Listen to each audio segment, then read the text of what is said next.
I recently did a poll in my YouTube page and I asked you what was your favorite Ableton instrument, and the one that came up with the most votes was Wavetable. So as you know, Wavetable is a table that controls waves, and these are sound waves, these are audio waves basically, and you have a bunch of different wave options in here, and you can actually see the waveforms as you scroll through the wave selections that are available for each. So the beauty of this is you can take any sample, including your own vocal sample, and bring it into the wavetable. So for example, we can take this beat here and just drag that into the wavetable, and then we can start playing using the beat as the source of the wave.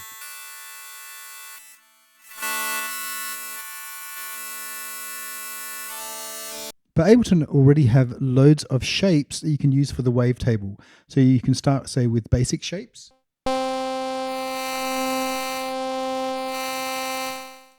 And they're categorized into different groups. So you've got collection, distortion, filter, format. Let's go into retro here and try some different retro options like robotic.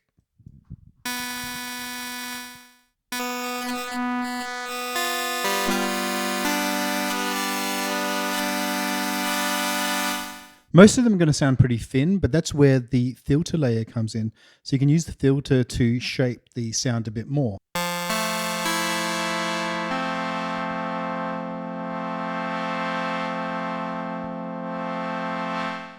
So I put some chords together so we can demonstrate how these work a bit more seamlessly. So for example, what we can do now is we can select one of the basic shapes and we can run through it as we're hearing our chords.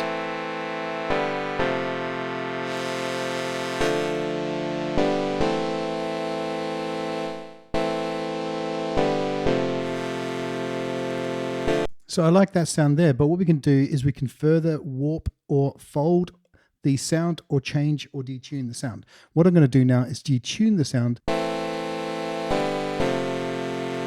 Let's fold a little bit. Folding is this edge here, and we'll warp it a little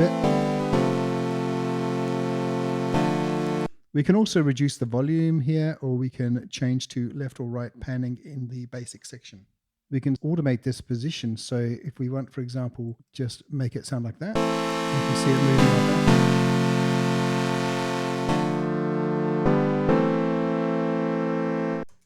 Which is one way of doing it. We can use the mod matrix, which we'll check out in a second, for automation. So let's now just change the frequency and the resonance of this sound.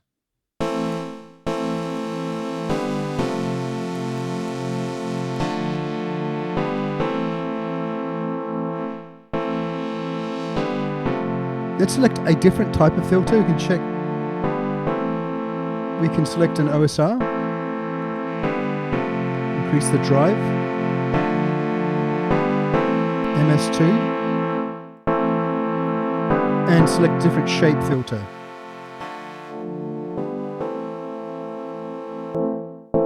We can just switch it off altogether. Now the beauty of this is we can actually select two filters, and this just gives you an extra dimension in the sound design. You can see here the second one is number 2, so we can change the shape of that manually like that. You can see those changing.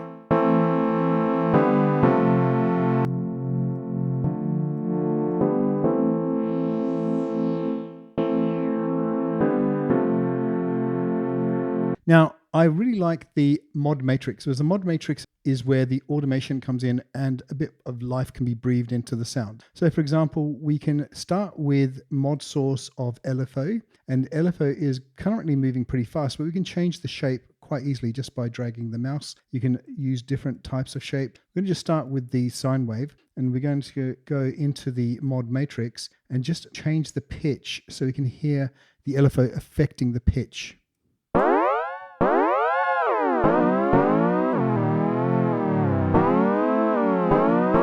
So that's obviously a lot, so what we can do is slow down the LFO.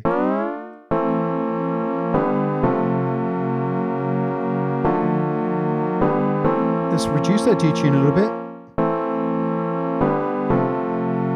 So you can feel that kind of pitch moving very slowly throughout that sound. And we can further tune it by just reducing the amount of pitch that is affected here. So for example, if we now click frequency, we can apply the LFO to the frequency as well.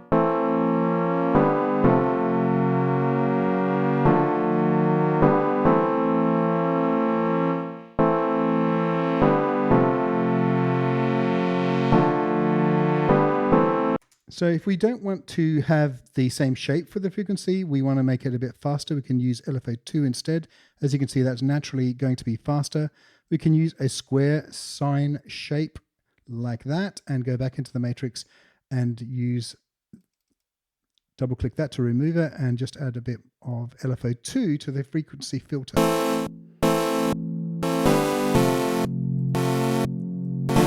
Let's just change that shape a bit. Let's go random actually.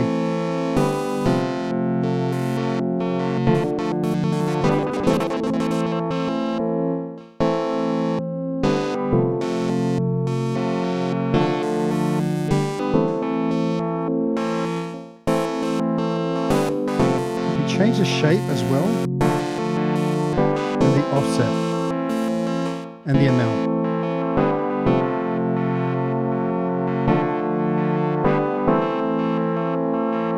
In addition to that, what we can do is click on the triangle here and we can start changing the amp envelope and all these other selections quite easily and fast.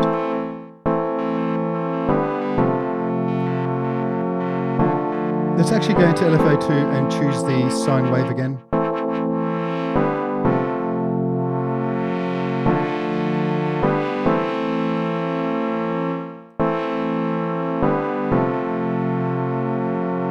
Let's change the amp so we get a slower attack time.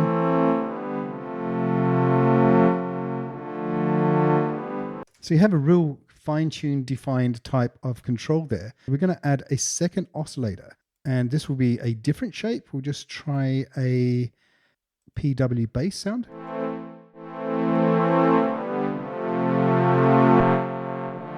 Now let's put them together.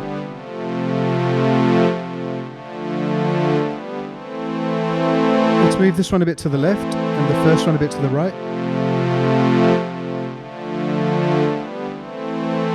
It's getting a bit loud, so we're going to reduce that volume a bit. So you can hear the sort of the richness that you can get out of the wavetable and the amount of control, of course, because say, for example, you want to create a bass line, we can just click on mono there and there you go. We have an instant mono sound.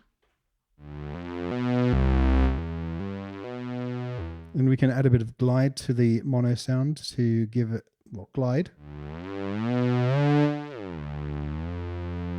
And we can add more layering using the unison. There's so many different layers here we can use to spread the sound. So let's just start with the classic layering.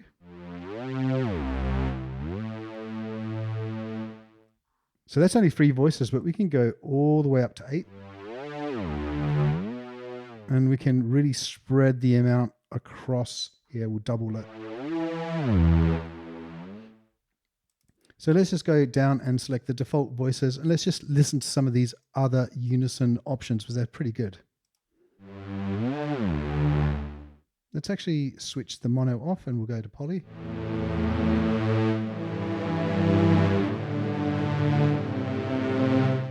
Let's try a few others. So we'll try noise.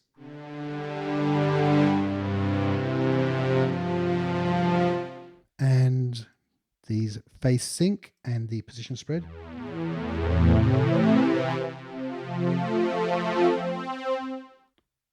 Let's now try a couple more. Position spread.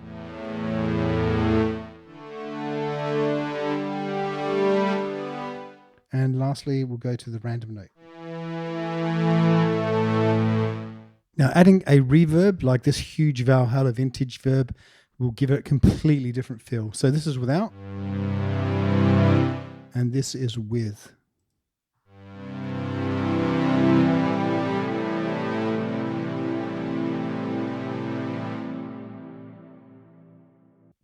The other thing that's really cool is the MIDI assign mode. So for example, say we want to assign velocity to filter 1 frequency, So what we can do is we can say add about 20 here to the filter frequency.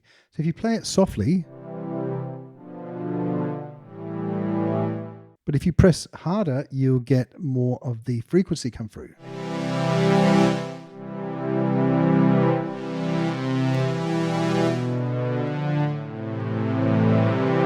So you really have some incredible features there with MIDI, and really your imagination is the limit here.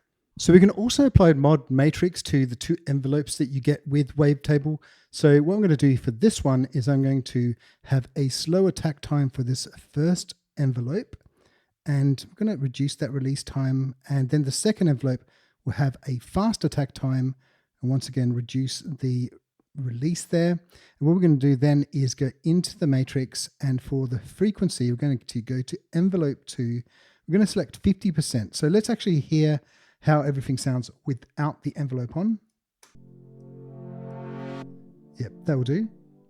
So you can hear that slow attack, but eventually it goes up. And with envelope 3, that's got a fast attack, so we'll just bring that to say 50%. So now we've got these two envelopes interlaying with each other.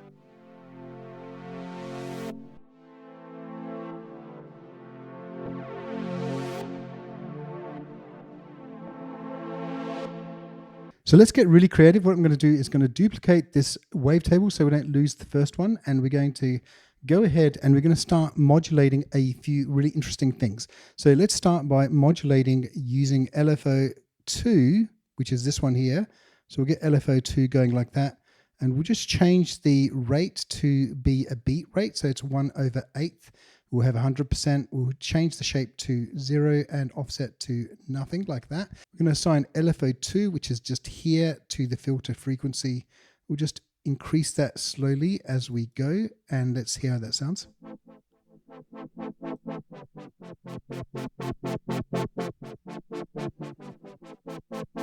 Let's change the unison as we go.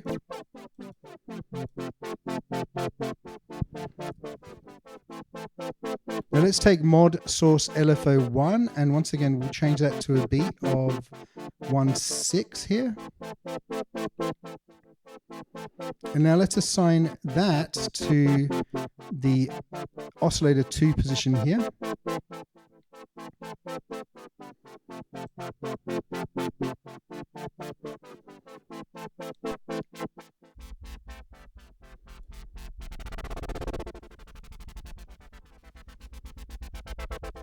Let's add some reverb.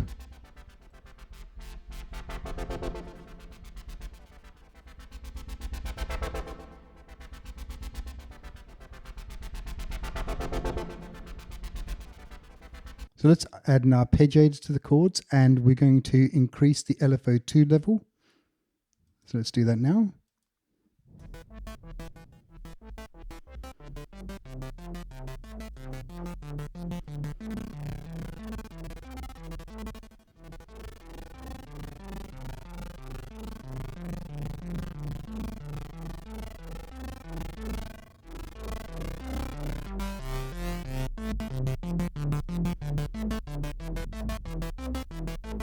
Let's change some of these basic shapes.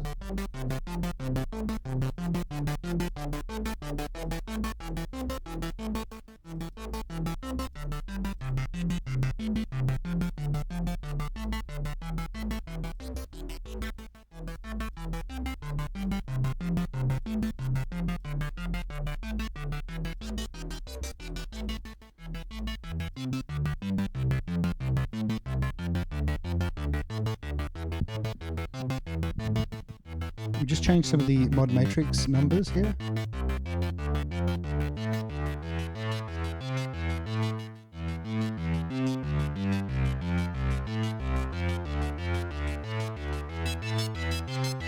We just changed the oscillator 2 sound.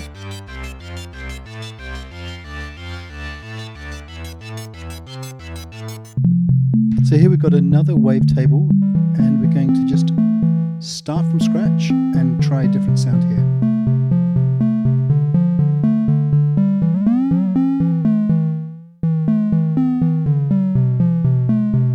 Let's get the LFO down a little bit in terms of speed.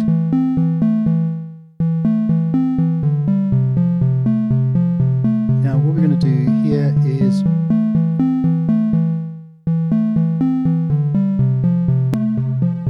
add some shimmer, just reduce the amount there. But we can also add the unison part, the shimmer amount, to LFO2.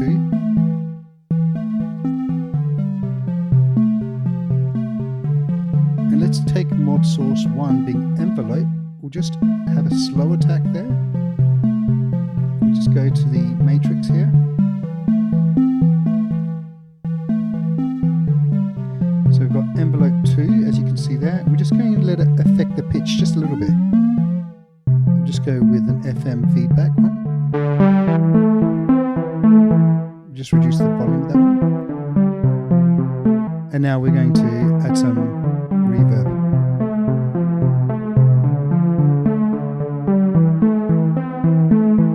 So I've now gone into envelope 3 and I've got a sharper attack, a bit of a smaller slope here. And we're going to go into the matrix and change oscillator. This is oscillator 1, position here, here under envelope 3. So let's just add that in as we listen.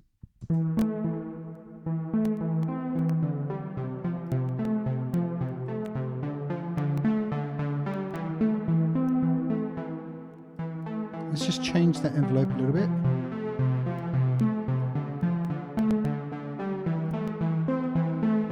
So yeah, you can create some really beautiful sounds using Wavetable, and your limit really is your imagination. What do you guys think of Wavetable?